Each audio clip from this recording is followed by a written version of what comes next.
E estamos gravando. O Bruno lembrou aqui, obrigado, Bruno.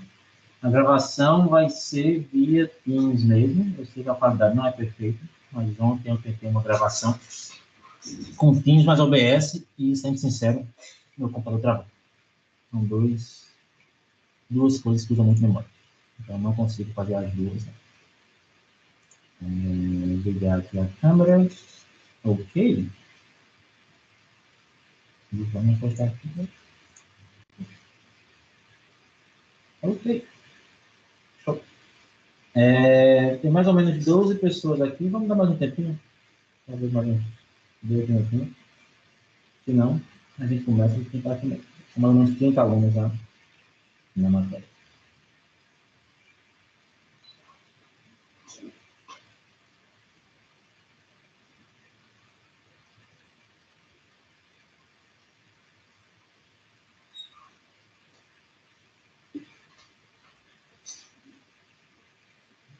Pessoas, 14.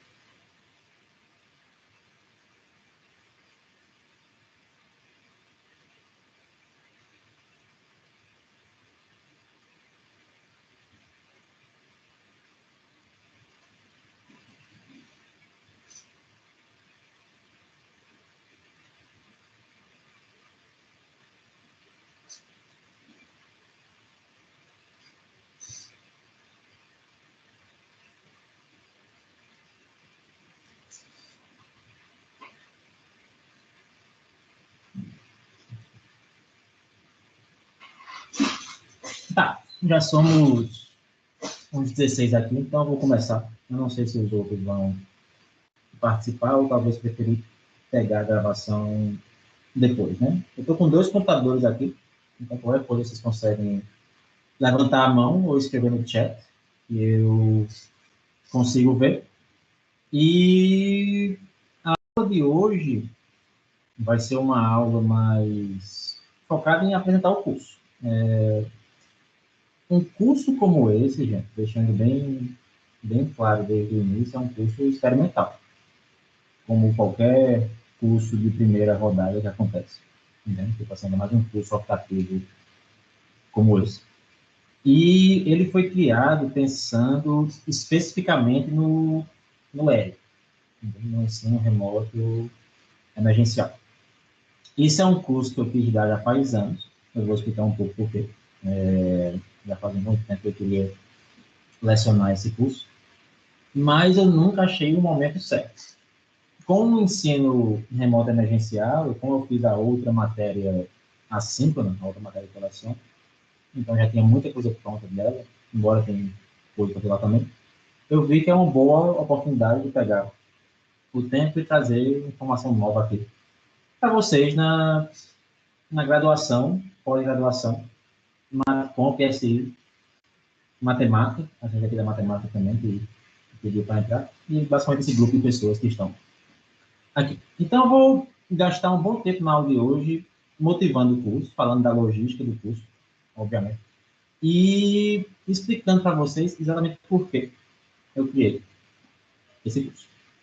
Esse é aquele slide bem abaixo, né, que toda primeira aula tem, obviamente, tipo assim, meu nome é Flávio, para quem não me conhece.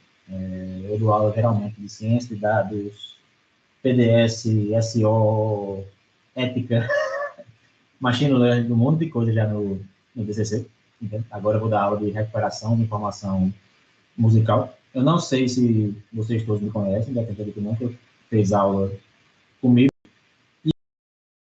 E como a gente está nesse semestre atípico, né, a forma de vocês tirarem dúvidas é via Teams.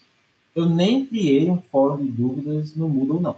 Embora o Moodle vai ser usado para entregar tarefas, porque eu descobri semestre passado que o Moodle é muito melhor que o Teams para entregar tarefas. Parece que não, mas é. Entendeu? Mas toda a nossa comunicação vai ser via Teams mesmo. Então, qualquer dúvida que você tiver, você fala comigo no Teams. Eu vou criar um canal de dúvidas, não criei ainda a matéria, vou criar um canal de dúvidas. Entendeu? Tipo, ou fala comigo no chat privado. O canal de dúvidas é melhor, entendeu? Porque lá a gente não consegue tirar as dúvidas de todo mundo. Vou até vir aqui, já posso fazer isso agora, enquanto eu vou falando com vocês. Então, nesse canal, vocês postem as dúvidas da matéria, tipo, aqui no canal.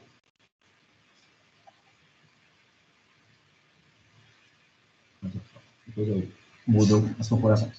Então, vocês já podem postar as dúvidas da matéria e a gente já pode meio que ir falando sobre qualquer problema. O Teams, eu posso não responder imediatamente. Eu deixo ele aberto direto. Então, por isso eu estou mudo. Então, eu vou ver a notificação, mas eu não vou atender a notificação imediatamente. Então, tipo assim, então, se eu esquecer, mande mais uma mensagem, eventualmente eu chego lá. Tipo, não se preocupa não. Não tenho vergonha de mandar mais uma mensagem não. Não estão me perturbando. Meu trabalho é ser professor. Como eu falei com vocês hoje, né, a ideia é gerenciar a expectativa do curso, qual o motivo dele existir, e fazer uma pequena introdução a essa matéria que eu, pelo menos, estou ultra empolgado em lecionar, um pouco com medo, mas, bem, a gente tem que encarar essas coisas, simplesmente porque isso antes. Entende? E isso é uma matéria que vai realmente começar a fugir um pouco da minha área de experiência. Das matérias que eu relacionei, acho que essa que vai fugir mais. Embora, como eu vou mostrar para vocês, existe um motivo pelo qual eu quero relacionar essa. Que é o que eu vou falar aqui um pouco do meu histórico de pesquisa. A ideia não é mostrar para vocês um portfólio do que eu faço de pesquisa, não. Mas é mostrar para vocês o que eu faço no mundo de recuperação de informação musical. Em algum momento da minha vida, eu percebi que um dos locais que eu mais publico é na conferência de recuperação de informação musical. Mesmo não necessariamente tendo um histórico nessa área. E por que isso aconteceu? Porque, tipo assim, eu tenho um histórico muito mais em análise de comportamento humano, análise de base de internet, e eu fui lentamente caminhando para essa área de recuperação de informação musical, mesmo sem ter feito mestrado e doutorado, né? O principal modelo é que é divertido. Entendeu? Tipo, eu não nego isso não. Como alguém que trabalha com dados, eu acho que é muito mais divertido você trabalhar com dados que você gosta. Entendeu? E, assim como alguns que estão aqui, eu gosto muito. Assim, não entendo, não sei quem não gosta, obviamente, mas nem que seja para ouvir ou para discutir ou para simplesmente falar sobre o assunto. Não sou treinado, não sou musicólogo, entende? É realmente um gosto mesmo, que meio que me empolga mais para estudar bases dessa natureza do que bases de outras naturezas. Eu acho que isso foi o que levou a entrar um pouco nessa área. Então, mais ou menos em 2008, eu fazia pesquisa, que isso faz parte da área de recuperação de informação musical, onde a ideia da pesquisa aqui era que você tinha alguma pessoa que ia na internet e postava um conteúdo na internet. Ou uma rádio, tipo o Spotify, vai mostrar uma música na internet, um criador de conteúdo, seja lá o que for. E essa pessoa vai descrever essa música com uma série de textos. Então, tipo assim, quando você vê a página de um artista na internet, você vai ver que tem uma série de textos lá dentro. Você vai ter o título, tipo, olha, tá aqui o nome da música, tá aqui o nome do artista, etc. Isso é meio que fixo, né? Tipo assim, a gente não muda o nome da música, o nome do artista. Mas você tem um pouco de informação colaborativa, né? Tipo assim, abre o seu Spotify hoje e você vai ter descrição do artista, que não é colaborativo no sentido assim de qualquer pessoa editar no Spotify, em outro sistema vai ser. E você pode ter, por exemplo, comentários em torno daquele conteúdo. Abre uma música no YouTube, você vai ter comentários. E em alguns sistemas, um deles em particular, que é o sistema que meio que me levou mais a entrar nesse assunto, você vai ter essas tags. Qual é o sistema? Tipo assim, isso aqui é o Last.fm. Eu não sei se vocês já usaram o Last.fm no passado. O Last.fm, por algum momento, nota que isso é 2008, 2010, faz 10, 12 anos que eu meio que fiz essa pesquisa, né? Você abria a página de um artista, entende? Aqui eu estou com a página de uma banda pop, e você via esse conteúdo de informação. Bem-vindo à internet de 2008. Né? O Last.fm, por muito tempo, era um serviço muito popular da gente ouvir música. Entende? Tinha a rádio do artista. Você vê que aqui no lado no canto superior direito, tem a rádio da artista, entende? E eu consigo ouvir as músicas dessa artista. O Last FM foi meio que assim, uma das primeiras rádios colaborativas, uma das primeiras rádios automatizadas que existiram, né?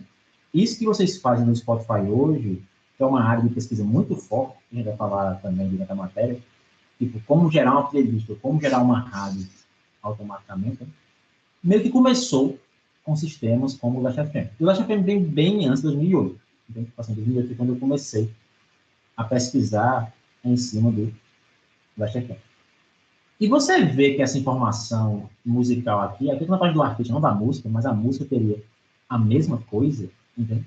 Ela vem acompanhada com uma série de informação textual.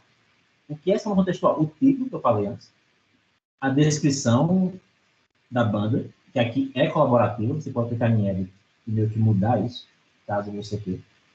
Você tem as tags, e em algum momento da história, gente, estudar tags era muito importante na internet, mais ou menos como eu falo no mestrado, que são essas pequenas palavras-chave que a gente coloca para descrever o conteúdo. Hoje em dia é mais comum a hashtag do Instagram ou a hashtag do Twitter, né? Mas existia um sonho de usar tags como uma forma de descobrir informação. Ainda é um pouco, mas não deu certo. É um sonho que não deu tão certo para achar. E você tem também aqui os comentários, né? Tipo, as pessoas comentando em cima da artista. E essa informação toda de internet, né?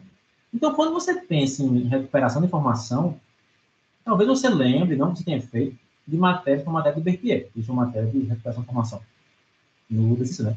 Ou de matérias como, ou de sistemas como o Google, né?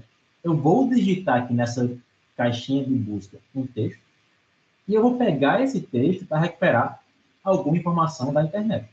A recuperação musical é a mesma coisa. E ela pode ser feita com texto. Né? E, basicamente, o meu objeto de pesquisa nessa época, ou nesse tempo, era qual é a melhor forma de usar esse texto. E aqui é que vem a motivação da matéria. Dado que eu, Flávio, não tenho a menor ideia de como processar a música. Né? Tipo, então, eu vou usar o texto que eu sei processar, que é mais fácil de processar. Tipo, o DCC tem matéria de NLP, de RI, de recomendação, em Deep Learning a gente fala de texto também, em ciência de dados muito pouco, mas assim, esse mundo de matéria que a gente conhece que fala de texto, mineração de dados, a gente sabe trabalhar. Texto é mais fácil, mas em música, como é que eu trabalho em cima disso? Então, isso meio que dá um motivo pelo qual comecei essa área. Em 2011, mais ou menos, eu comecei a pesquisar a popularidade da internet. Tipo, é um tema que eu caí de paraquedas, mas é um tema que eu gosto. É meio que entender como as pessoas consomem conteúdo online, né? E, novamente, embora eu estava focado nessa época em estudar conteúdo de internet no geral, eu sempre achava interessante pensar em músicas. Simplesmente porque eu me divirto fazendo músicas. Então, quando eu pego uma música tipo Gangnam Style, que na época era o maior hit que já teve na internet, né? Sempre via aquela turma, né? Por que essa música ficou tão popular? Por que Gangnam Style ficou tão popular? É o conteúdo? É o clipe que é divertido? É a música em si? Entende? É alguma coisa da época? É alguma coisa... E são perguntas muito perto da área de musicologia também. Existe uma área de musicologia que tenta fazer esse entendimento de música, no geral, né? E por que essa música bombou? Será que é o conteúdo? O vídeo aqui, que era bem bacaninha de ver, entende? Tipo, ou será que isso tem a ver com a disseminação do conteúdo na internet, né? Então, aqui é bem-vindo à internet 2013, ó. 2013, ó. O YouTube em 2013 era mais ou menos com essa cara, né? E você tinha paródias de Gangnam Style, você tinha Gangnam Style com zumbi, você tinha Gangnam Style com álbuns Skills, ou a versão feminina de álbum dos Skills aqui, então, tipo, você tinha cópias do vídeo, você tinha memes do vídeo, você tinha todo mundo falando dessa música, né? E isso levou a ser o primeiro vídeo de 1 bilhão de views, né? Na internet, né? O que a música em si tem a ver com isso? Isso foi uma pergunta que a gente fez no meu doutorado, eu era por Jussara, né?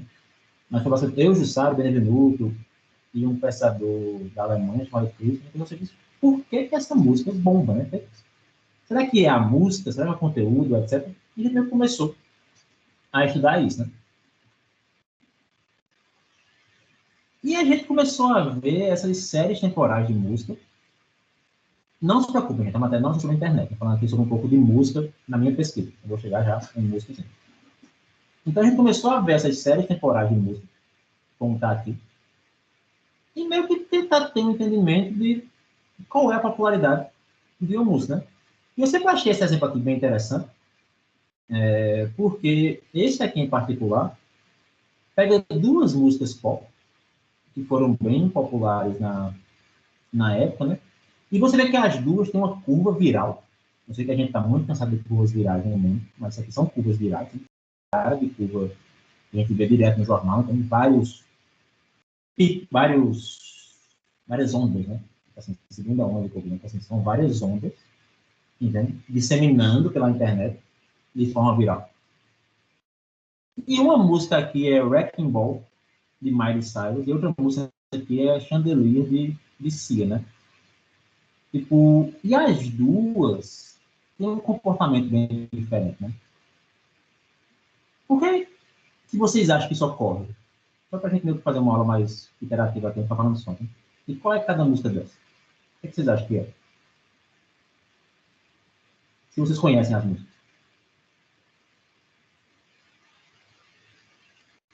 Alguém? Wrecking Ball da direita? Wrecking Ball dele, por quê?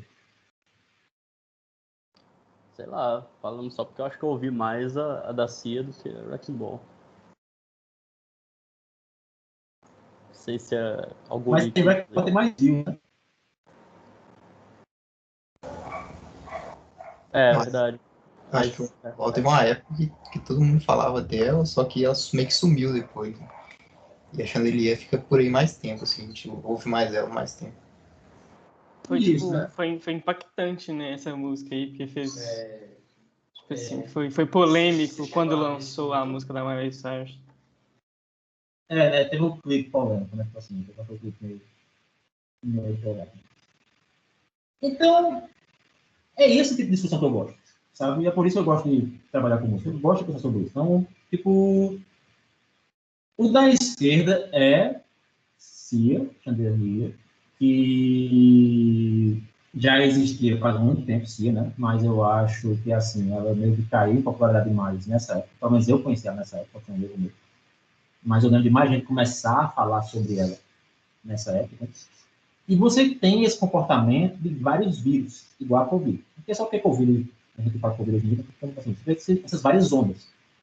Como se fossem várias pessoas descobrindo o artista ao longo do tempo. Entendeu? Tipo, tem a descoberta inicial, e depois tem as várias ondas, né? Tipo assim, o povo vai falando, aparece o vídeo, lança o álbum, tal. Miley Cyrus já era bem mais conhecido. Entendeu? E lançou a música, e tem um comportamento viral, muito mais aquela assim, que cresce muito rápido e decresce muito, muito rápido, né? E tudo isso tem a ver com descoberta musical. Tudo isso tem a ver também com a forma que as pessoas falam e discutem música, né? Então, isso é o tipo de coisa que eu gostava. Eu vou falar. Qual que é o período dessa ondinha aí? A primeira, acho que é menos de um mês, né? Aquela escala do X aqui, né? Que é outubro, janeiro, 3 meses nesse intervalo aqui, né? Poderia ser algumas semanas, né? Mas é tipo, tem um pico a cada semana? Tipo, mas... porque assim, esse vai e vem é normal na internet. É porque você escuta mais muito no fim de semana. Ah, tá. Então, o comportamento viral em si é a grande curva. Esse sobe e desce pequeno é mais a variação do trabalho, né? Do dia a dia, da semana. Né? Fim de semana eu escuto música, dia de semana eu trabalho. Entendi, valeu.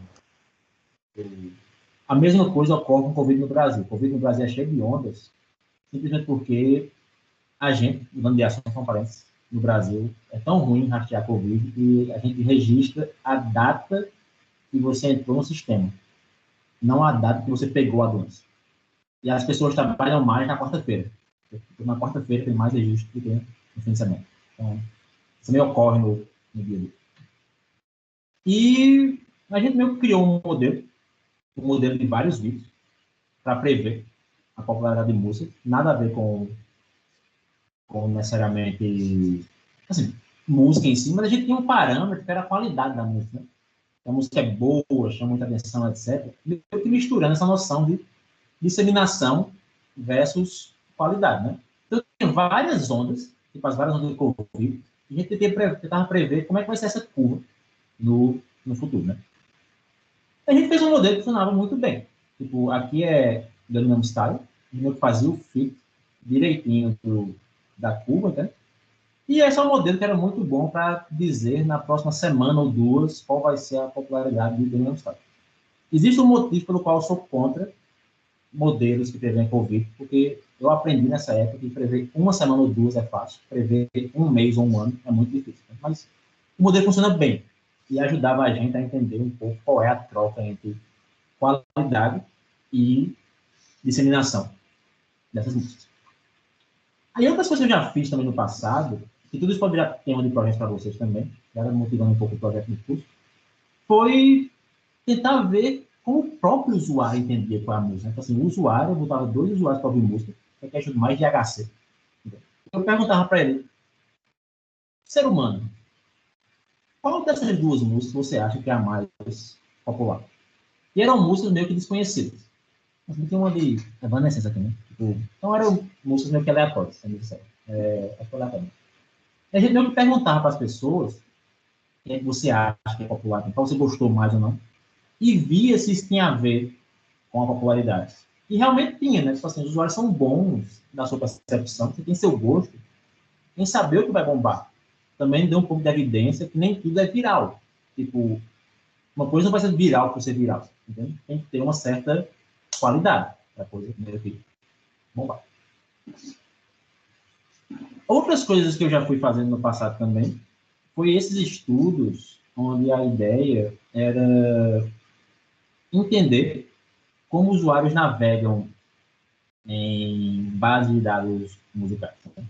Tipo, geralmente meus exemplos eu boto bandas pop populares na época, que todo mundo mais conhece. Tipo, então, é muito comum a gente pensar num usuário como uma representação de tá aqui o que você escuta, independente do tempo. Tipo assim, você escuta muito pop, um pouco nacional, etc. E você é essa pessoa. Isso é a forma que um sistema de recomendação clássico funciona. Entendeu? Só que a gente começou a pensar aqui também, o que mais que eu posso fazer com esses dados que estão livremente disponíveis na internet? Então, ao invés de observar um usuário como um conjunto de artistas, entendeu? A gente começou a pensar em observar um usuário como uma sequência de artistas. E isso liga um pouco também com esse nascimento de redes neurais, embora eu não falar de redes neurais, mas nessa época tem redes neurais também, que é a ideia de meio que começar a... Assim, estou viajando um pouco, mas na época realmente estava surgindo redes neurais com ideias parecidas a antes. Que é a ideia de você começar... Não estava surgindo, estava voltando, né? Começar a meio que ver a coisa como uma sequência no tempo, né? Assim, uma sequência de texto, tipo o Word to Vec, etc. Eu trabalho muito perto do Word to Vec. Eu já vi isso na vida.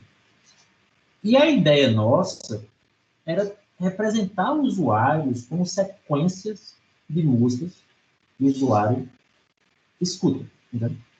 E como eu falei antes, isso não era um trabalho focado necessariamente em música, era focado na internet, mas essa sempre é a parte que eu acho mais bacana. Então você pode ser uma pessoa que pula entre os artistas de várias formas, entendeu? E várias pessoas vão pular entre os artistas de forma similar, né? Assim, tem algumas pessoas que vão sempre começar na Taylor Swift, né? Ou tem algumas pessoas que vão começar na Nicki Minaj, que é a forma que você escuta música hoje, né? E você meio que gasta um tempo ouvindo aquele artista e depois você passa para outro, passa para outro, passa para outro. E isso é o que é bacana. Eu não falei muito disso no outro slide, né? Eu acabei viajando um pouco no mundo do Covid, só que nosso, né? Isso são representações muito fáceis do computador trabalhar. Entende? Tipo, texto, como eu falei. Série temporal, como eu falei. Sequências, como está aqui, né? Texto é uma sequência. Tá? Então, assim, também a gente pode usar método de texto para entender sequência. E a gente meio que foi estudando o comportamento do usuário ao pular de um artista para o outro e criando modelos onde a ideia desse modelo é meio que tentar identificar um grafo latente. Até hoje eu faço um pouco de pesquisa disso, identificar um grafo que eu não conheço qual é. Eu não sei qual é esse grafo, eu não conheço como a sua cabeça funciona, mas a sua cabeça pode ser modelada com um gráfico. Né? Alguma coisa leva você do ponto A até o ponto B. Pode ser o dia, está fazendo faxina que é ouvir tais artistas, você está trabalhando, você quer ouvir tais artistas, muita gente usa música como foco. Né? Tipo, você simplesmente deu um play numa playlist aleatória, mas alguma decisão sua lhe leva do ponto A até o ponto B, né? E a gente começou a pensar como a gente recupera, não a decisão, eu nunca conversei com você, mas talvez o grafo latente que leva você a ir do ponto A ao ponto B. E a gente fez isso também sem usar a informação musical. E você percebe que isso é uma falha comum em todos os temas de pesquisa. Né? Tem opinião de usuário, tem parâmetros de modelos virados, tem sequências, entende? Tudo isso é recuperação de informação, mas não tinha a parte musical. Música era muito uma forma da gente meio que só nos motivar mais. Eu também se deu motivar mais. A gente criou um modelo, eu vou ter uma aula sobre esse modelo no fim do curso, entende? Eu vou ter, na parte de pesquisa, eu vou ter aulas mais focadas no tema de pesquisa. Uma aula que eu vou detalhar mais esses temas, ou um ou dois deles. Tipo, mas a gente criou um modelo de recomendação, que é muito parecido com a ideia do Wordback mesmo. Assim, cada artista vira uma série de pesos no espaço latente, onde se esse peso for alto, quer dizer que o artista é próximo do outro naquele espaço latente. E cada usuário tem o seu gosto, que é o quão forte ele é também naquele espaço latente. Então, assim, o usuário aqui, com a camisa rosinha, gosta muito de azul. Azul pode ser metal, por exemplo. O usuário aqui, com a camisa azul, tem uma divisão igual de gosto entre amarelo e verde, mas tem um peso maior em azul e em vermelho. Pode ser metal e música clássica. Cada pessoa funciona diferente. Né? Pode ser metal e rock. Então, isso é um estudo de recomendação. Pegue pessoas, extraia quais são os gostos delas. Quem nunca viu isso, gente, a gente vai... A matéria não vai ser em alto nível assim, certo? Mas motivação. Então, peguem pessoas, extraia. Quem viu álcool, isso é basicamente SBD, vamos lá. Peguem pessoas, extraia qual é a força delas no espaço latente e extraia também a chance de você pular do ponto A para o ponto B naquele espaço latente. E a gente meio que rodava isso e trazia coisas muito interessantes. Tipo assim, usuários que gostam de metal é uma coisa muito bacana, porque eles são muito fiéis ao gosto deles. E o que a gente via é que usuários que gostam de metal geralmente pulam, então quanto maior a fonte aqui, mais chance você tem de pular para o artista. Então você passa muito tempo Iron Maiden, pula para Slayer, pula para Iron Maiden, pula para Metallica, pula para Slayer, pula para Death. A gente sabe que o pulo é de acordo com a força da fonte aqui. E a gente via que não está aqui, que esses usuários são bem fiéis a esse estilo. Então, assim, quem gosta de metal é muito fã de metal. Mas quem gosta de metal se confundir um pouco com música clássica também, que é esperado, mais interessante. Tem usuários que gostam de Beatles, independente do estilo, covers de Beatles ou músicas relacionadas aos Beatles. E essa série de gostos musicais que eu posso gastar mais tempo falando sobre esse tipo de estudo e esse tipo de artigo. Depois, né? Mas, normalmente, isso era usado para a gente recomendar para você qual é o próximo artista que você vai ouvir. Aí isso chega agora no que eu faço mais hoje, entende? Pensando em base musicais. Mas isso aqui é o que eu comecei a fazer mais quando eu virei professor. Tipo, ao invés de entender, eu comecei cada vez mais a caminhar mais perto da música, lentamente.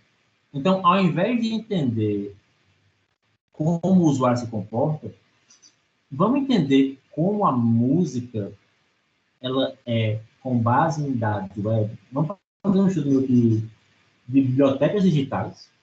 São bibliotecas digitais de música para entender um pouco do histórico de música com o computador. Então, o que a gente fazia aqui é criar modelos de sequências, mas esses modelos de sequências não são de sequências eu ouvi A ou B. São sequências de pessoas que um artista colaborou. Então, se você pega John Coltrane, por exemplo, ele colabora com Miles Davis, início de carreira. Depois colabora com Herbie Hancock. Depois colabora com outra pessoa. E a gente meio que minera isso para entender como é que esse artista criou música ao longo do tempo. Então, notem que também tem outro tema comum aqui. Não é só a falta do dado musical, que é uma falha, mas é uma noção do computador entendendo música. O computador entendendo uma base musical. E isso é muito forte no mundo de representação de informação musical, obviamente. E aqui, o slide é mal feito, eu sei que assim, eu falo de Coltrane aqui, depois eu mudo para Miles Davis, mas aqui é meio que a história de Miles Davis. Né? Assim, a gente pode ver tipo, que Miles Davis meio que começou num tipo de colaboração, tipo com Dizzy Gillespie, com Jay Johnson, Luke Thompson, etc. Entendeu? Então, quanto maior aqui, mais colabora com esses artistas. Depois perde um pouco para colaborar com Coltrane, no Bird, etc. E ele vai mudando, né? Miles Davis tem uma carreira muito eclética. Entende? Você viu o documentário da Netflix, você viu que ele tem uma carreira bem eclética. Ele vai mudando muito ao longo dos anos, né?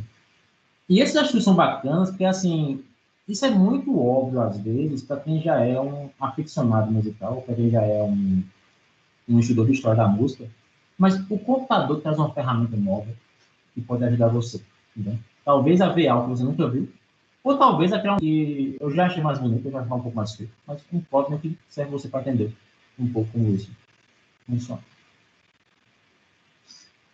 Por fim, vem as últimas coisas que eu venho fazendo, que é um estudo que eu acho bem bacaninha também, que é um estudo que a gente chama de disrupção musical. Entendeu? Então, o que é disrupção musical?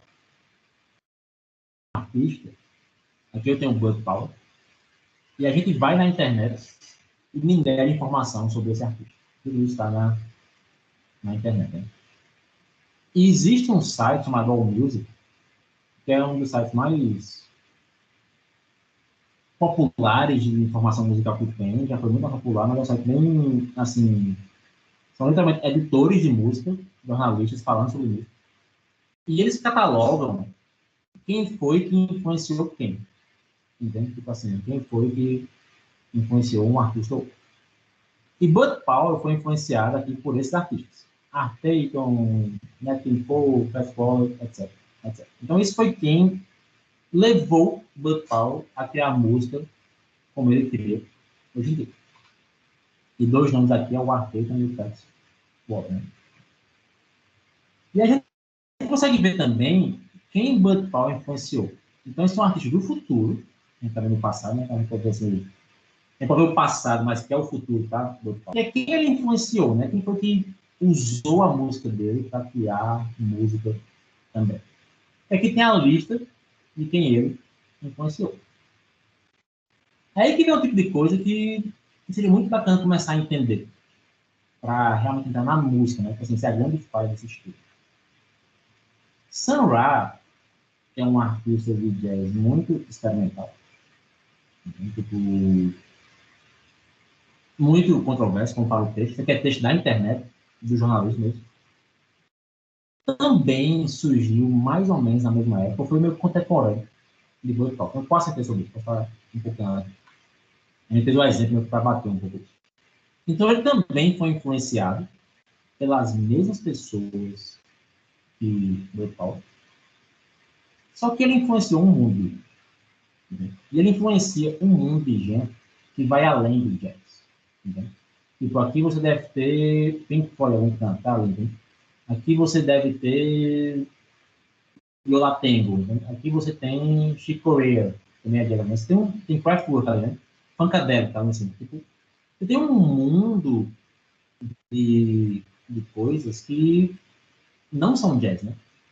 Então, essa trouxe algo novo para a música, entendeu?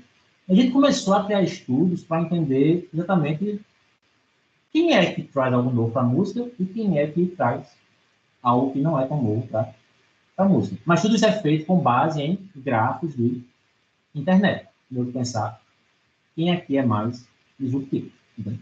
Tipo, e disrupção aqui é quem traz mais novidade. Eu ia parar para perguntar algumas, acho que até meio que óbvio que seria são lá, né? Tipo, então, uma pessoa disruptiva, a gente começou a usar esse índice que não foi criado por nós, mas aplicando na música.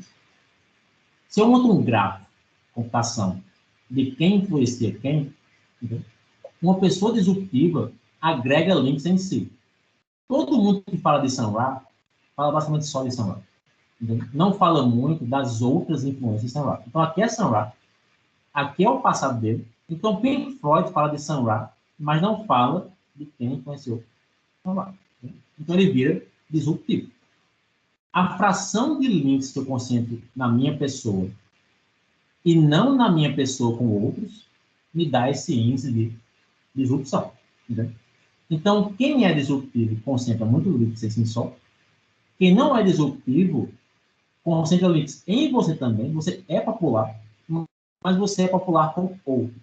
Você não é popular só. Então, você meio que cria esse índice, é basicamente a diferença entre os quadradinhos, que falam só de mim, vermelhos, e os quadradinhos verdes, que falam de mim e dos outros. É basicamente só essa diferença aqui, normalizada, para ficar entre 0 e 1. E você dá essa noção de quem é disruptivo da música também. Então, isso são as coisas que eu faço no mundo de música. Acho que esse é o último exemplo mesmo, naquela matéria. E o que é mais bacana é quando a gente ordena os artistas por esse índice, surge um monte de coisa interessante, coisas que a gente não consegue entender necessariamente. Tipo, alguns a gente consegue entender um pouco. Tá. A pessoa que mais tem links para si mesmo e tem um índice alto de disrupção, assim, aqui é o não normalizado, aqui é o normalizado, que está sendo 0,5, é John Cage. Né? O John Cage é muito experimental na música clássica, né? Tem Tiesto aqui, de música eletrônica. Né? Tipo, e quando eu fiz a abertura dos artigos, eu não entendi muito Tiesto, mas na Holanda ele é gigantesco. A música eletrônica, ele realmente é gigantesco. Ela é muito influente naquela área. Aqui não é você ser o bom pro meu gosto, não. Nem você ser o mais popular, não. É você ser alguém que é concentrador de influência. Entendeu? E surgem coisas muito interessantes. Tipo Deftones, que basicamente foi um dos criadores do black metal noruego. Então, é forte lá. Too Short, que é um artista de rap pouco conhecido, se você vai nas grandes bases, dos mais populares de rap. Mas assiste o documentário do Netflix sobre hip hop, ou o quadrinho do... Eu falei muito sobre hip hop, tipo, fala muito dele também. Tipo assim, você meio que tem essa pessoa como sendo um dos primeiros que fala sobre gangsta rap.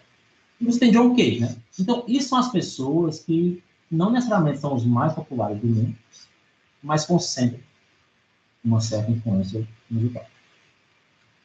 Como isso é uma matéria que envolve a pós-graduação, embora eu vou falar da pós já, eu já tive vários artigos rejeitados sobre música. Tipo, já tive artigo de playlists que foi rejeitado, já tive artigo de criar playlists com base em tópicos musicais que foi rejeitado, já tive artigos com processo de pontos para que foi rejeitado. Eu vou ter estudado com motivação, assim, não fique triste se isso já foi rejeitado, não, isso faz parte do processo.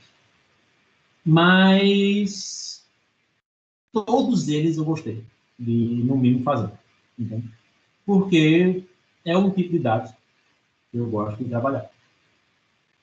E eu vou só fazer um comentário aqui rapidinho, antes de continuar. E o grande problema aqui, esse slide ficou meio que incompleto de propósito, é que vocês ouviram falar assim, eu nunca, algumas vezes, né? E eu nunca fiz trabalho que mineram a informação musical em si. E isso é uma coisa que me chateia muito. E isso é uma coisa que eu quero aprender mais. Então, um dos motivos que eu criei a matéria foi não só para trazer o conteúdo para o DCC, mas também para eu aprender um pouco sobre isso. Porque, assim, a parte do algoritmo da matemática, dá para trazer. Eu comprei o livro, estou lendo o livro, estou trazendo. Então, isso vai ser aquela matéria meio que assim, realmente pegar algo que eu acho que nunca foi lecionado no DCC. Porque tudo que eu falei antes, texto, gráficos, etc., já tem matéria. Então, vamos talvez entender o que falta. Vamos pegar a parte que falta e trazer para aqui. Aqui poder usar esse aqui, desculpa. E só antes de continuar, tem alguém da pós aqui, na aula? Sim, eu sou da pós. Gabriel, mais alguém? Ou Gabriel. Por que você se matriculou nessa matéria? Só para tirar essa dúvida aqui rapidinho.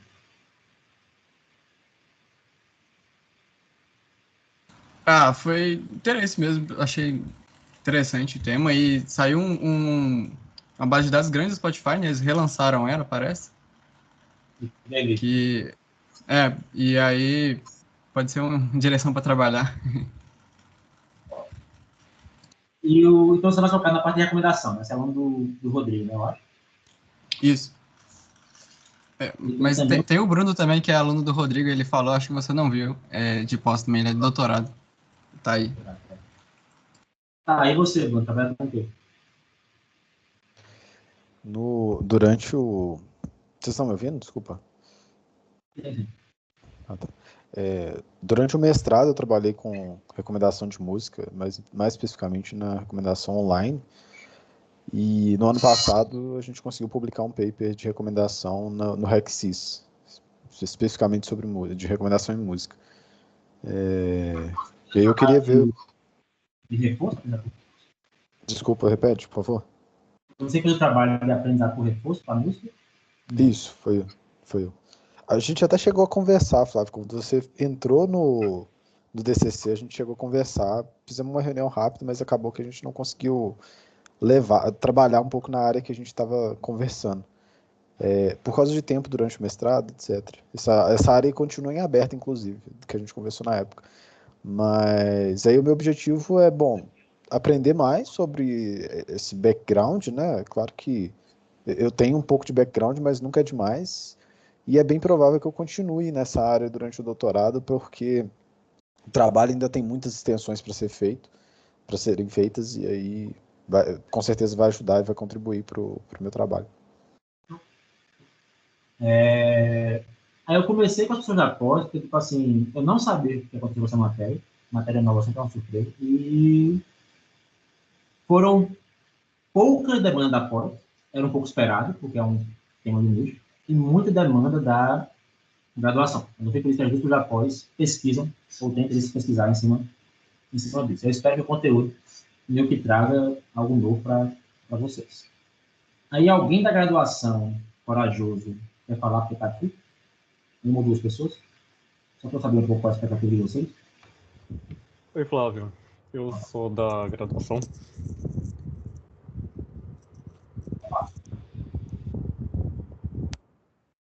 Nossa, por que você está aqui?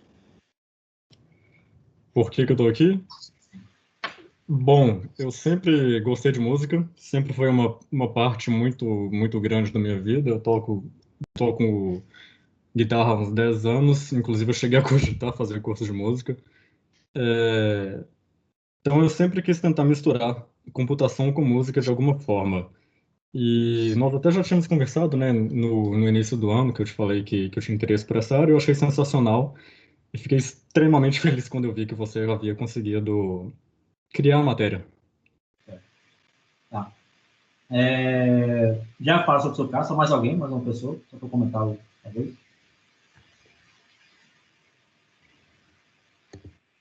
Ninguém, né? Não, pode ser eu aqui. Pode falar, vai.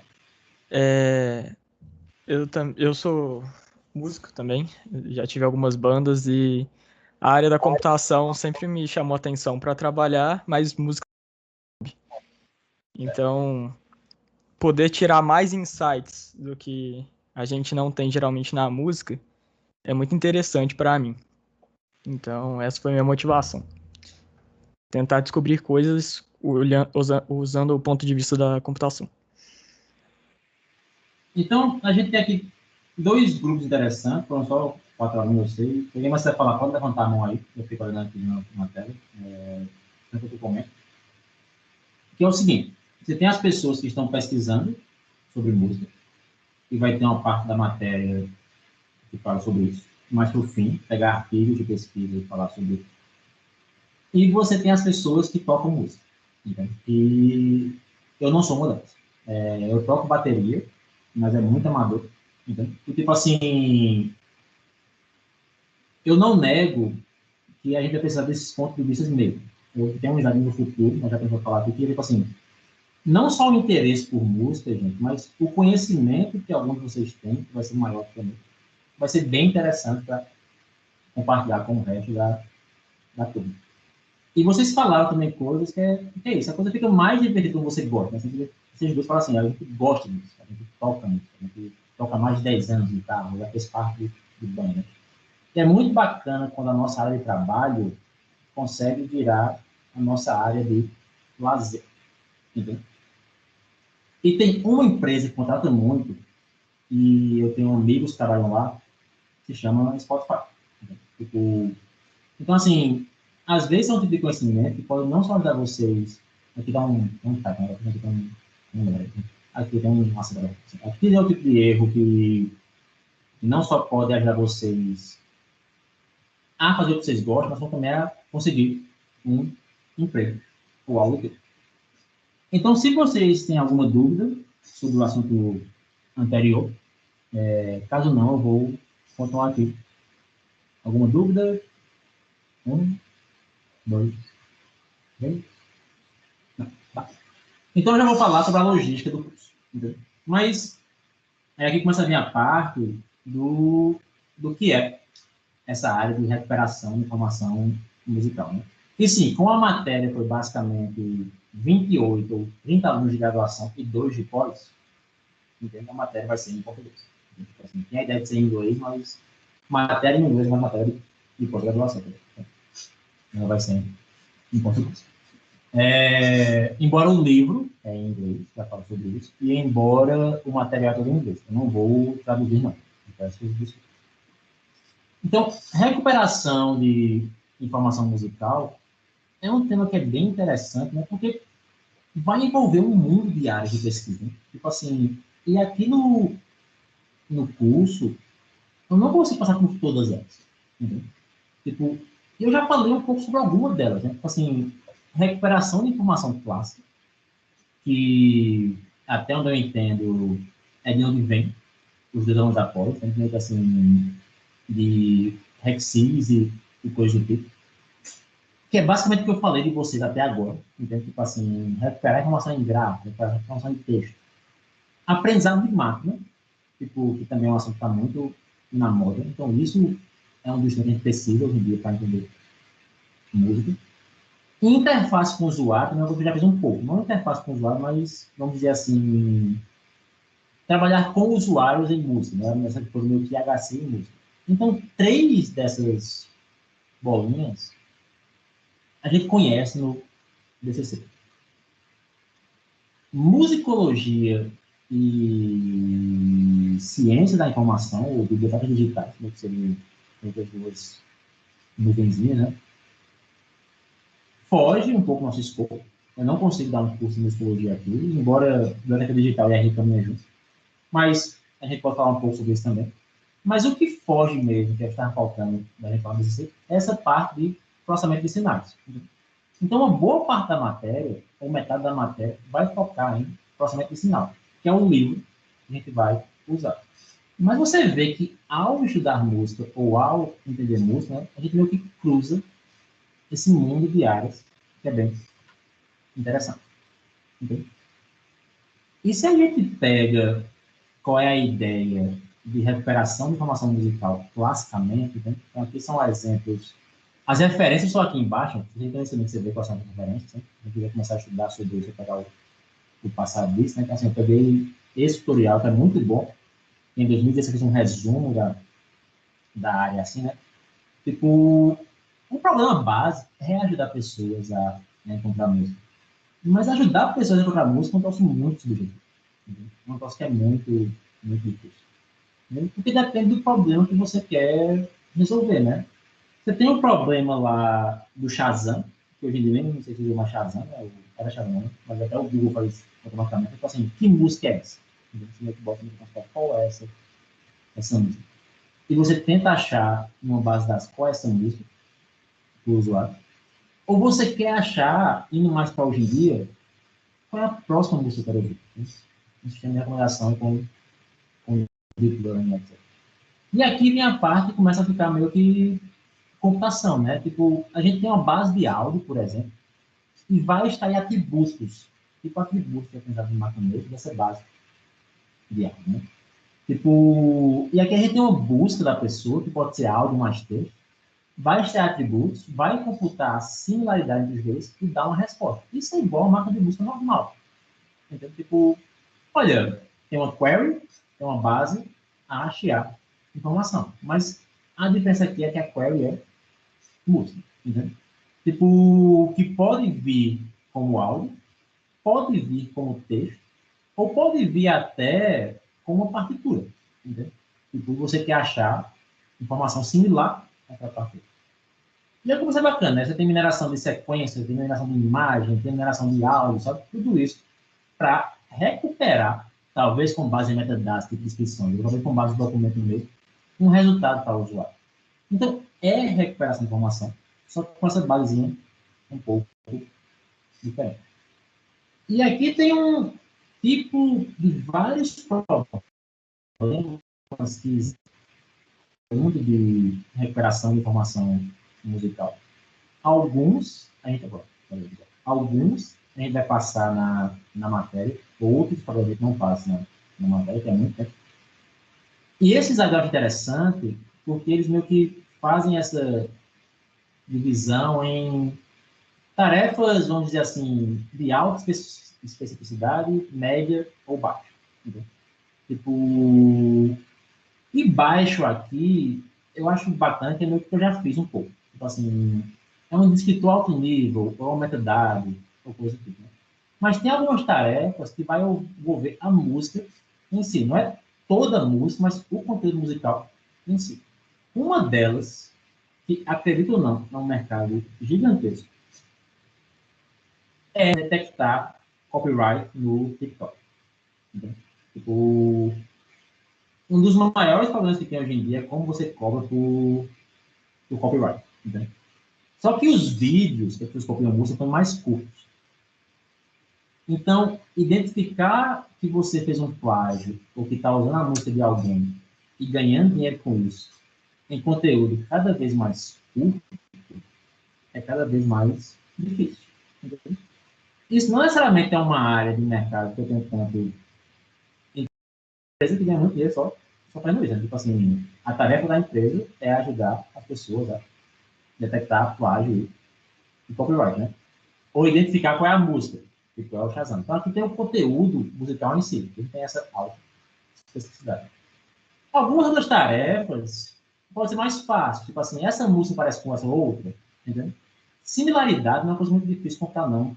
Talvez mal feito, mas é fácil. Ou essa música, tipo assim, tá no mesmo álbum, ou algo do tipo, é do mesmo compositor, entendeu? Dá para fazer esse tipo de tarefa também. E outras, tipo recomendação, como a gente falou, essa música é feliz, energética, melancólica, etc. As bases das que vocês vão ouvir hoje em dia tem muitas metadados. Essa música é energética, melancólica, relaxante, tudo mais. Assim. Então, isso meio que mostra os tipos de problemas que a gente pode começar a resolver. E também é interessante, a gente pode pensar nisso não só do ponto de vista de especificidade, como do ponto de vista também de granularidade, né? Tipo assim, quanto de tempo a gente precisa para identificar isso, né? Tipo, olha, um problema clássico, que já pode ser projeto de alguns, que tem bases quantas para isso, é detectar cover. Essa música é um cover da outra, né? Alguém fez um cover dessa música, ou essa música é um remix da outra, né? Você pode pensar na música toda para saber disso, porque qual é a de um cover com sample? Tipo, então você tem que minerar mais do documento. Você pode fazer também,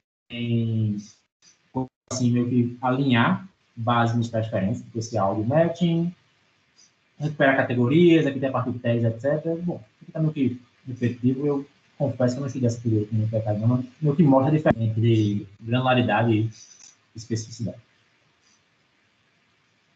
Tem uma frase que eu gosto muito,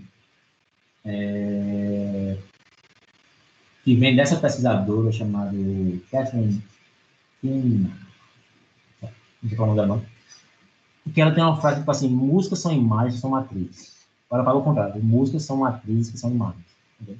Tipo, porque para o computador vai ser isso. Então eu vou entrar agora em outro tema de motivar a aula.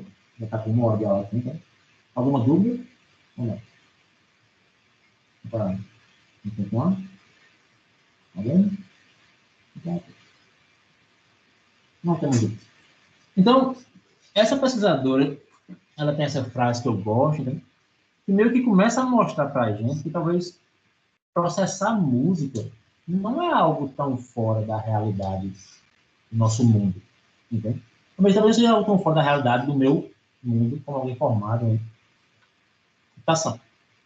Porque se você pega o que é som, entende?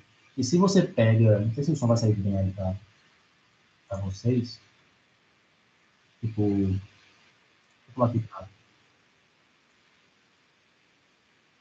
Se você, vou pausar aqui.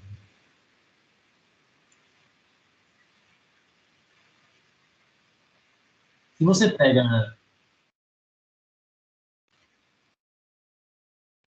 você pega, tipo, esse garfinho aqui, que era usado para afinar instrumentos, né? E você meio que dá uma batida, o carinha está explicando aqui.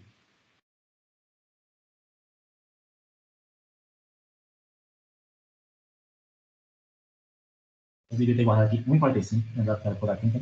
E dependendo, meu Deus! E dependendo do tamanho e, obviamente, da massa desse toque.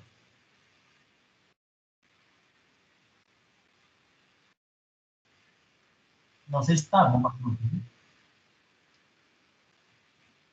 Vocês conseguiram? Eu não tô ouvindo nada, não. Nada. Então, abre o vídeo e vai para 1,45. É porque é difícil fazer isso aqui. Antes que aumente. É porque tá. Acho que eu consigo fazer isso de uma forma meio que mais. Se eu tocar no outro computador, eu consigo tocar aqui. Então, eu peço que não. Abra o slide, vocês estão no slide. Vai 1,45. E ele vai tocar 3 garfinhos de luz. Vou ver como fazer isso melhor no futuro. É uma boa. Eu vou ter que tocar música nessa loma, tá? Então, é uma boa. É um bom problema já para a gente começar a pensar. E talvez com 2 computadores, que eu vou começar a fazer aqui, eu consiga resolver isso. Mas, assim, é bem interessante pensar no tuning fork, né? Que meio que mostra a noção do que é um som. E, basicamente, como esse som pode ser representado pelo computador. Entende? Porque, dependendo do comprimento, dependendo também do material que você coloca aqui na defesa, etc., isso vai vibrar de um lado para o outro e vai gerar uma onda, né? Entendeu? E a quantidade de partículas de ar que vai concentrar de acordo com essa onda, você vai mexer nelas, que é a densidade que está aqui, meio que representa som, como uma onda física mesmo, né? A gente nunca aprende um pouco sobre isso no ensino médio. Quando a gente começa a pegar essa onda, a gente começa a ter um material que o computador consegue trabalhar, né? Então, assim, isso aqui nada mais é do que uma sequência, do que uma série, como qualquer outra. Alguém coloca no texto. Tá, o Bruno já botou aí o link direto pro tempo. E isso ajuda a gente, entende? A entender que talvez essa tarefa não seja tão complicada como parece. Tipo, talvez a gente, com computação, consiga resolver isso e entender isso. Entende? Porque isso aqui começa a virar um sinal. E a gente vai entrar agora na parte do processamento de sinais, né? Então, de acordo com essa compressão eu não sei fazer rarefact, né? Ou dispersão, não sei, das partículas do ar, né? Ele vai meio que girando para um lado e para o outro. Isso gera som. Então, se eu gravo esse som, eu vou ter aqui a pressão, né? A densidade de partículas, e a gente vai ter a noção da música, entendeu? Aí você pensa, putz, começou a vir uma coisa que dá para trabalhar. Começou a vir uma coisa que o computador não consegue trabalhar e fazer uso e brincar em cima disso. E a coisa fica mais interessante, porque assim, se você pega o garfinho, vai ficar uma onda mais bem comportada, né? Igual ela vai meio que morrer ao longo do tempo, né? Mas até uma música mais complexa, entende? Quem já viu no computador esses sinais que existe no tocador de música, né? Vai ser representado como essa onda, entende? E essa onda dá para ser processada, entende? E dá para ser analisada. Mas você falou, mas peraí, Fábio, você falou que música é uma matriz, né? Não que música é um sinal, tipo uma onda. Né? Já falo, desculpa. Quando eu pego esse sinal, eu consigo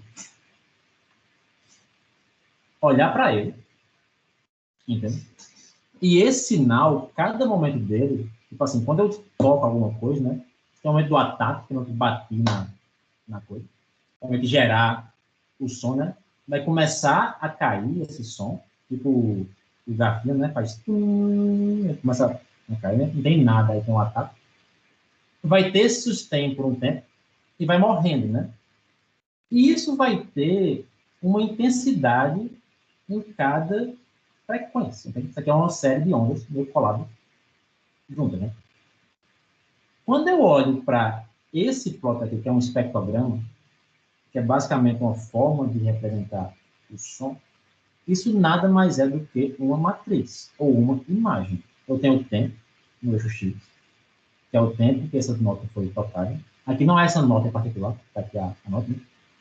Eu tenho a força, ou a quantidade de decibéis, a quantidade de som que está em cada frequência. E eu criei uma matriz. Entendeu? E essa matriz é meio que a base que a gente usa muito hoje em dia para fazer tarefas de recuperação de informação musical. Porque quem conhece um pouco de machine learning aqui, talvez está pensando já algo tipo assim, eu posso usar deep learning em cima disso. E sim, hoje em dia todo mundo pega essa imagem e basicamente faz deep learning em cima dessa imagem. Entendeu? Vou ajeitar aqui só uma coisa rapidinho. Vou aproveitar rapidinho aqui. Vai ser meu primeiro desafio de fazer isso. O que eu vou fazer é colocar esse computador no mudo. Colocar esse aqui não no mudo. Eu sei que não é a melhor solução, né? Mas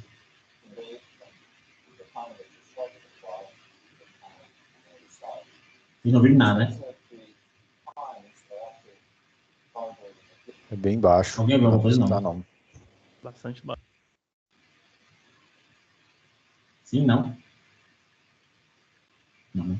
Tá bem, Eu tô no mudo. Alguém viu alguma coisa? tá bem baixo. Sim? Não?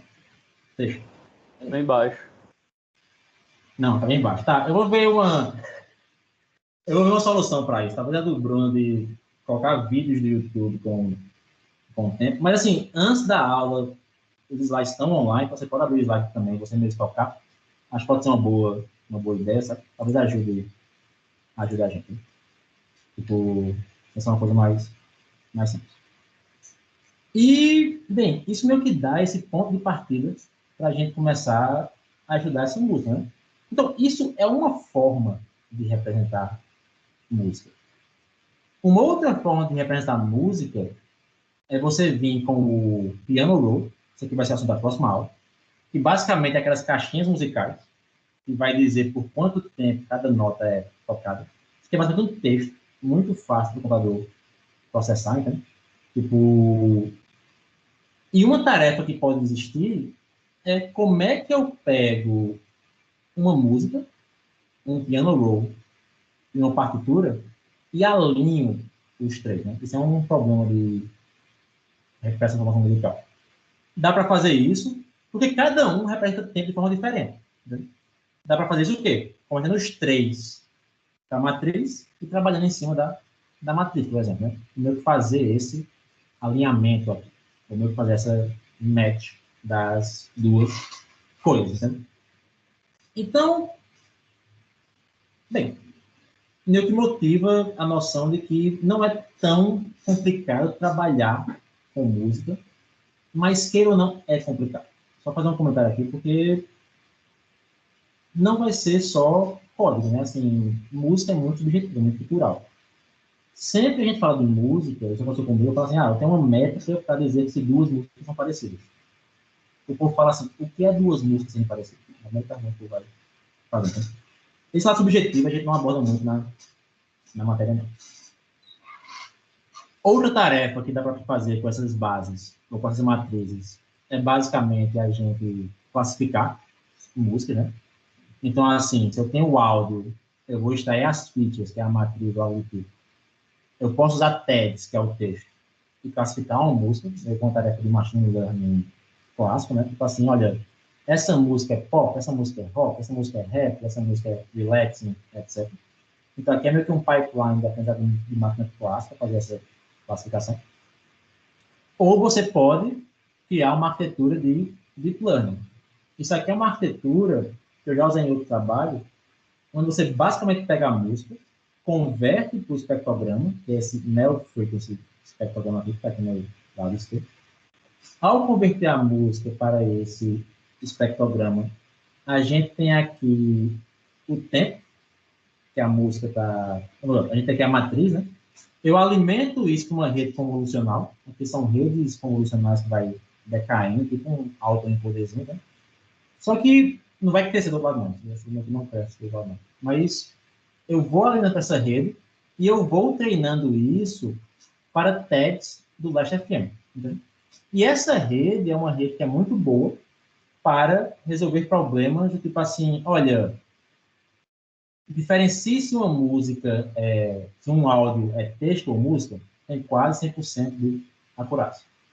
Ou indique se uma música tem tal emoção, entendeu? Tipo assim, não foi tão boa assim, não.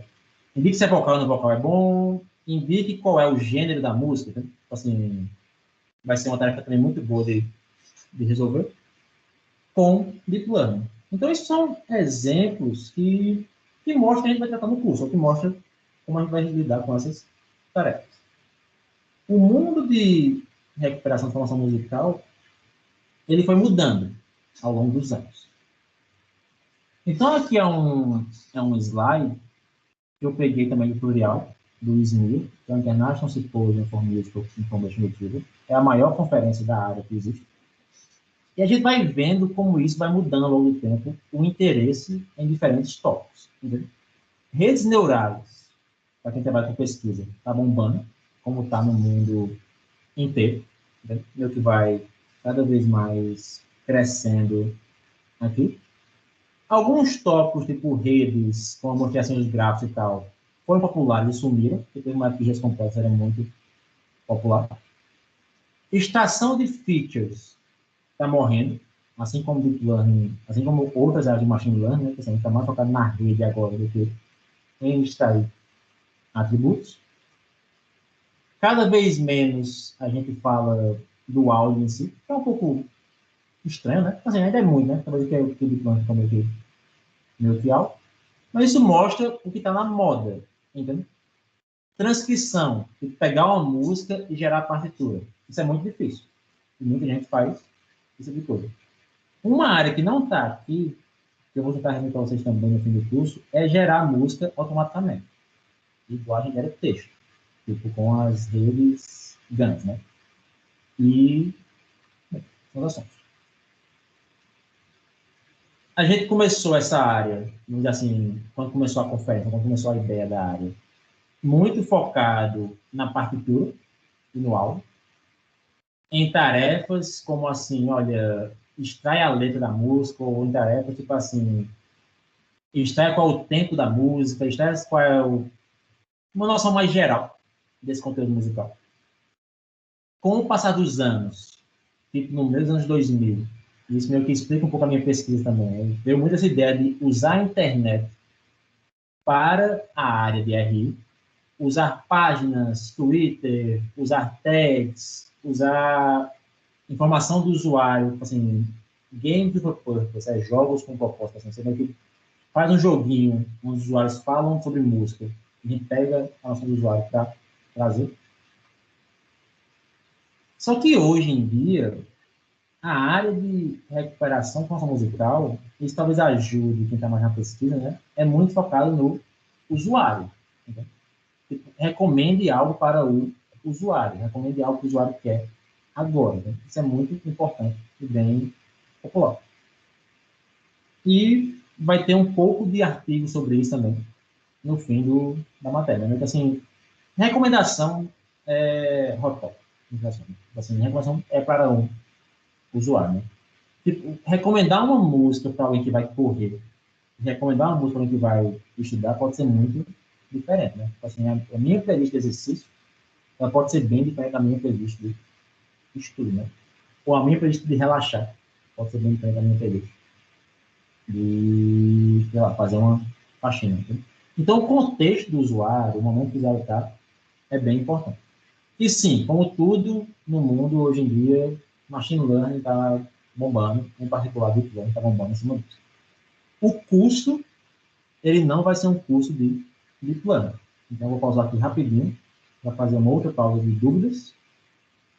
Alguém tem alguma dúvida? Sim, não?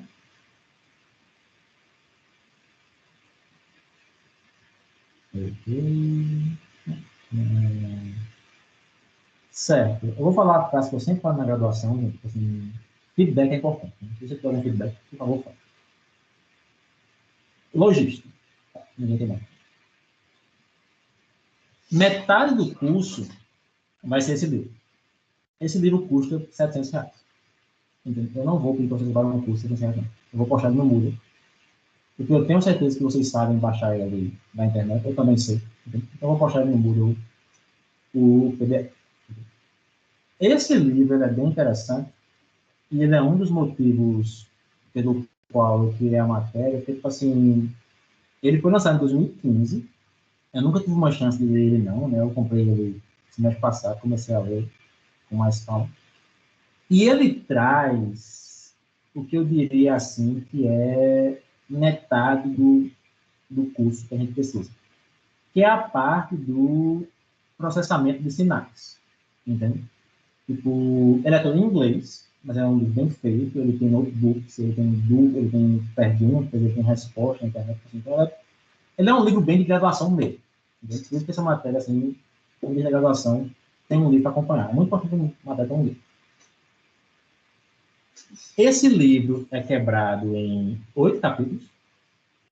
O primeiro, que vai ver semana que vem, são as representações musicais. Eu já falei um pouquinho. A forma de onda, MIDI, notação musical, entende? A gente vai passar por tudo isso. O segundo capítulo é transformado em Fourier. Basicamente, a gente sair da música para a matriz, como a gente falou aqui para vocês, né? E depois tem 6 capítulos de tarefas. Uma tarefa, como sincronizar duas músicas. Né? Outra tarefa, como computar similaridade entre músicas. Outra tarefa, reconhecimento de acorde. Entende? Qual acorde está tocando agora e como você transiciona a música entre eles. Identificar qual é o tempo da música e qual é a bateria da música. Então, assim, é outra tarefa clássica de MIDI. Recuperação com base no áudio, seria a terceira tarefa que a gente vai passar. E decomposição de música, você pode pensar assim, olha, eu tenho uma música e eu quero separar o sinal de voz do sinal musical. Eu quero separar a bateria da guitarra. Então, isso são 6 tarefas clássicas de MIDI. É um livro curto, não é um livro muito longo, não. E cada capítulo desse, pelo que eu vejo na internet, quem usa o livro geralmente dá uma aula. Entendeu? Tipo... Então, se você tem cada capítulo desse para dar uma aula, a gente tem 8 aulas. Os 2 primeiros capítulos, os 3 primeiros capítulos, que é o básico, e depois vem tarefa. Então, mais ou menos 6 tarefas para a gente quebrar. Uma outra forma de ver o livro, essa aqui eu não gosto não, é essa aqui, é que basicamente você tem como representar a música, você tem programação dinâmica, que é muito importante falar disso, assim, muita tarefa aqui vai usar programação dinâmica para resolver. Então, ter um background em programação dinâmica é importante. E outras tarefas vão usar outros algoritmos. Entendeu? Por isso que eu pedi para, assim, é desejável que você tenha feito algo. Algo não é. Algo, né? Algo. Não é obrigatório que você tenha feito algo, né? Tipo assim, mas seria desejado para a matéria. Então, não tem como dar aulas de programação dinâmica aqui.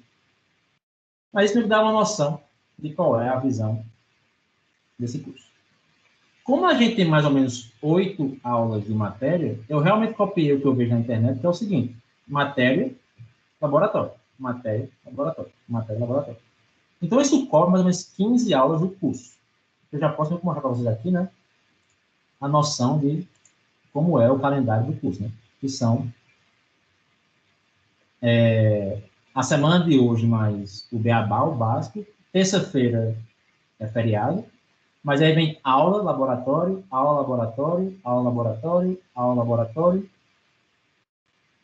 até mais ou menos a primeira prova, o laboratório está na quinta, depois ele pula para terça. Não, tem um outro na quinta, né? Então, o laboratório, eu vou liberar, tipo assim, libere na terça para vocês entregarem no domingo da próxima aula. Tipo, peraí. Isso. Que a gente pode tirar dúvida na prova. Tá bom. Então, eu libero na terça para vocês entregarem no domingo. Eu vou basicamente pegar os notebooks que tem e criar tarefas para vocês meio que processarem essas músicas. Entendeu? Quando chegar na quinta, eu posso botar um prazinho a mais, não tá no domingo. Mas é basicamente uma semana para você fazer o labo, ou pouco menos de uma semana para você fazer o laboratório. Isso vai ser metade da matéria. Entendeu? E eu vou deixar o tempo de aula para vocês trabalharem no laboratório. Porque eu não tenho aqui meio que muito como estar com vocês, não. Eu vou estar online, eu posso tirar dúvidas sobre ele, então eu recomendo vocês logarem e fazer na hora, né? Mas se você quiser fazer depois, a escolha é sua, né? Tipo, então isso é o que dá a noção da matéria. 16 aulas, mais ou menos, ou 18 aulas aqui, que cobre, ou 20 aulas que cobre essa primeira parte, né? Que são 16 essas iniciais, essa contagem está errada, porque tem as provas, né? Com as provas chega em 20. As provas você não mudam, eu vou liberar, e você vai ter até a quinta-feira, uma na terça, outra na terça, vai ter até a quinta-feira para entregar, entende? Antes da aula. Vão ser perguntas, não mudou mesmo. Eu posso ter um upload de um documento, alguma coisa. E isso cobre a primeira parte da matéria. A segunda parte, o que é que eu vou fazer? Eu vou pegar, mais para ajudar também quem faz pesquisa, e pegar os interessantes. Surveys, quem não sabe o que é um survey? Um survey é um artigo científico que resume uma área. E vou trazer para vocês artigos como gerar música com deep learning, artigos sobre playlist, que já estão aqui, artigos sobre como computar similaridade entre músicas, já estão aqui, artigos sobre sistemas de recomendação para música, já estão aqui também. E é bom porque essa segunda parte do curso meio que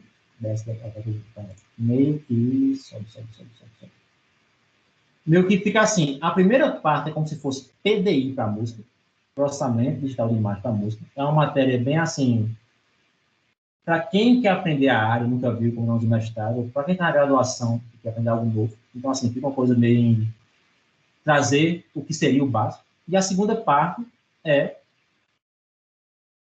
projeto. Então, vai ter os arquivos que eu vou apresentar, entendeu? E vocês dê os arquivos e pode usar o assunto dos arquivos para os projetos. Então, essa segunda parte aqui é o que eu espero que vocês usem para o projeto. Ah, Flávio falou tal dado, Flávio falou tal tarefa nova. Entendeu? Então, eu vou pegar isso e usar para o meu projeto. Isso é o que dá as duas partes da matéria. Alguma dúvida? Alguma coisa? Sim, não? Alguém? Ok. E é por isso que eu criei a matéria para o ERI, né? Assim, fica muito bom na forma remota e tem o laboratório. A ideia não foi necessariamente assim, 100% minha, não. Eu estou literalmente copiando outras pessoas que já lecionaram isso. Em particular, o autor do livro, que é o Maynard Miller. Quando ele leciona a matéria, tipo, ele faz o mesmo formato. Tipo, um formato em que você ter aulas, tarefas, eu vou passar tarefas para vocês, entende? E laboratórios, entende? E isso é o que gera a nossa matéria. Uma aula de lecture, uma aula de exercício. Uma aula de lecture, uma aula de exercício. Isso dá para a gente uma noção do curso. Dúvidas, alguma coisa? Tá ok? Tá. Uma coisa que eu pensei agora, eu não tinha pensado nisso antes, para você ver como eu sou desatento, né? É que não tem uma terceira prova aqui, e eu não sei como vai ser a frequência dessas aulas aqui não, sabe? Tipo, deixa eu pensar um pouco sobre isso, mas, no geral, 2 provas por enquanto. E eu realmente espero que vocês usem as aulas extras para o projeto, mas chegar lá eu vou pensar nisso. Estou com medo de vocês sumirem no... Vamos por partes. Se eu mudar isso, eu falo com vocês. Tudo pode ser mudado. E é isso. Eu tenho. Não tem mais nada nos meus slides, não. Tipo, logística, etc. Como eu disse, eu não sou músico, então vocês podem me corrigir. Por favor, me corrijam se eu falar alguma besteira do mundo musical. As tarefas vão ficar no Moodle, já está aqui. Os laboratórios, as provas e o projeto. Vai estar tudo aqui no Moodle. Material do curso, equipe do Teams, sala de aula. Só aviso no Moodle, mas como comentou no Teams já, tudo é para o Teams. Só entregas que vão ser no Moodle. Aula que vem, eu vou fazer uma aula mais código, falar com vocês as bibliotecas que vai usar, o LibreOffice, etc. Deixando bem claro, a Prograde sugere aulas de 50 minutos. Olha, gente, eu não sei se eu consigo fazer nada numa disciplina nova, não, sabe? Se a matéria for para 1h30, tipo hoje, vai ser 1h30, sabe? Tipo, a ideia é passar o curso para vocês. Então, as aulas síncronas talvez passe de 50 minutos, mas tem a parte prática que é a síncrona. Ok? Dúvidas? Professor. Alguém me faça uma pergunta? Eu dou um ponto depois. Professor, tá ouvindo? Ninguém. Tem alguém Professor, tem tentando um aluno falar lá falando. embaixo. Eu vou assumir vocês. Valéria tem uma pergunta. Pode falar. Valéria?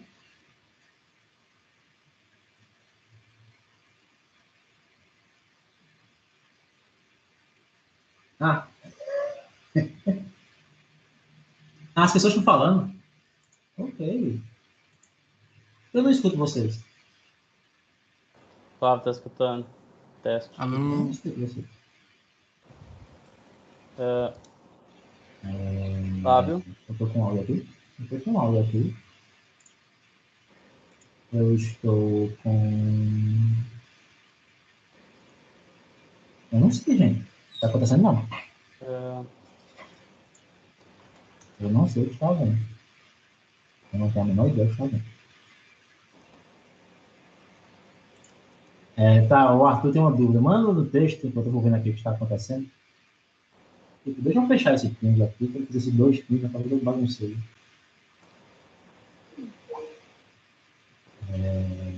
Ok. Os projetos são temas livres.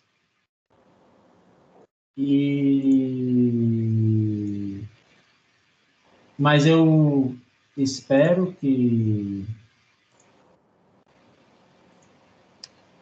Flávio, tá ouvindo agora? Não, tá aqui no máximo. Alô? Alô? Os projetos são temas livres, 4 pessoas no máximo, dá uns 10 projetos por pessoa, para disciplina, não 10 projetos para disciplina. E vai ter a apresentação dos projetos no fim do curso, reservei 3 aulas para isso. Então, se der 10 projetos, dá uns 3 por aula, 3 ou 4 no máximo por aula. Eu preferiria que fosse mais baseado na segunda parte do curso, porque eu não estou muito afim de estar lecionando coisas que ninguém está vendo, não. Tá? Então, é isso que eu vou pensar um pouco. Chegar na metade do curso e eu perceber que talvez os projetos fiquem mais básicos, talvez eu mude um pouco a dinâmica. A matéria é nova, mas eu prefiro que seja mais baseado na segunda parte mesmo. Mais de pesquisa mesmo. Entendeu? A ideia é a segunda parte ser projeto mesmo. Mais alguma dúvida?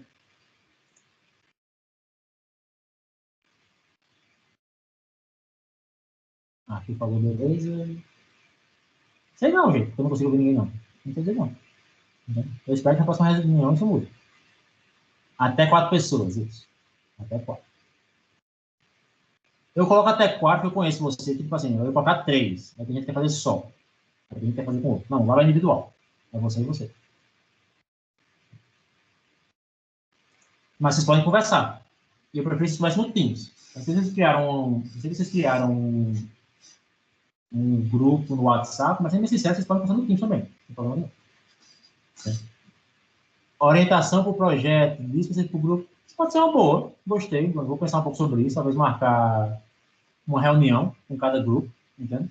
Como é que eu faço o projeto geralmente? Eu peço um tema, peço a planilha de alunos, e eu posso marcar uma reunião. Eu acho que é uma boa sim. Entende?